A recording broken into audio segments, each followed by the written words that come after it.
Most dairy farms loss అయ్యేది దీనివల్లేనండి. మేము ఫస్ట్లో ఒక లోకల్ లేబర్తో స్టార్ట్ చేస్తాం. నేను నాకు ఆవులు గేదెలు అన్నీ వచ్చాయంటే ఒక 10 గేదెలు నేను పాలు తీసేస్తాను అన్నాడు.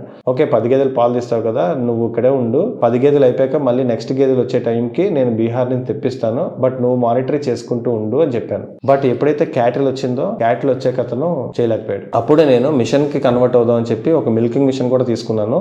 బట్ బఫెలోస్ కి మిల్కింగ్ మిషన్ ఎందుకో వర్క్ అవ్వలేదు అప్పుడు నాకు. ఇప్పుడు బఫెలోస్ కి మిల్కింగ్ మిషన్స్ చాలానే వర్క్ అవుతున్నాయని వింటున్నాను. I want to try. Cattle తో వచ్చిన లేబర్ నే మన ఫామ్ లో ఉంచి నేను మెయింటైన్ చేయడం స్టార్ట్ చేశాను. యాక్చువల్లీ 10 క్యాటిల్ కి ఒకరు సరిపోతారండి, బట్ అతనికి ఇంకొకతను జోడీ అని చెప్పి ఇద్దరు వచ్చారనమాట. ఇద్దరికి నేను 15,000 చొప్పున 30,000 పే చేసేవాడిని.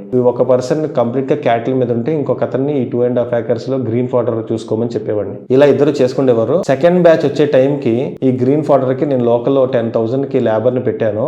ఈ ఇద్దరు కలిపి 20 క్యాటిల్ చూసుకోవడంలో అక్కడ గ్రీన్ ఫాడర్ కి అలవాటు పడిపోయింది. అక్కడ పెద్ద పని లేదు. ఆ పనికి అలవాటు పడిపోయినాడు. ఈ పని చేయడానికి ఇష్టపడలేదు. నాకు ఇంకొంచెం శాలరీ కావాలి సార్ అని చెప్పాడు. నేను ఇంపాసిబుల్, మీరు ఒప్పుకున్న పనే కదా ఇది, 10 బఫెలోస్ కి మార్కెట్ లో 15,000 ఉంది, అది నేను మీకు ఇస్తాను, సో మీరు చెయ్యాలి అంటే ఒక 2-3 days లో గొడవ పట్టుకుని ఇద్దరు బీహార్లో వెళ్ళిపోయారు. అక్కడ నుంచి బ్యాచ్ వస్తూనే ఉన్నారు, చేస్తూనే ఉన్నారు, సెట్ అవ్వట్లేదు, వెళ్ళిపోతూనే ఉన్నారు. బ్యాచ్ వెళ్ళిపోతే మా ఇంట్లో వాళ్ళు లిటరల్లీ క్యాటిల్ ని కడుక్కోవడం, ఇవన్నీ క్లీన్ చేసుకోవడం అంతా చేసేవారు. ఒక్క పాలు తీయడం మన ఇంట్లో వాళ్ళకి రాదు కాబట్టి మళ్ళీ లోకల్లోకి ఇద్దరు ముగ్గురిని తెచ్చుకొని డైలీ పేమెంట్ ఇచ్చి పాలు పిండించుకోవడం, హ్యాండ్ మారడం వల్ల పాలు ఫుల్ గా రాకపోవడం, ఇలాంటి లాసెస్ చాలానే చూసానండి.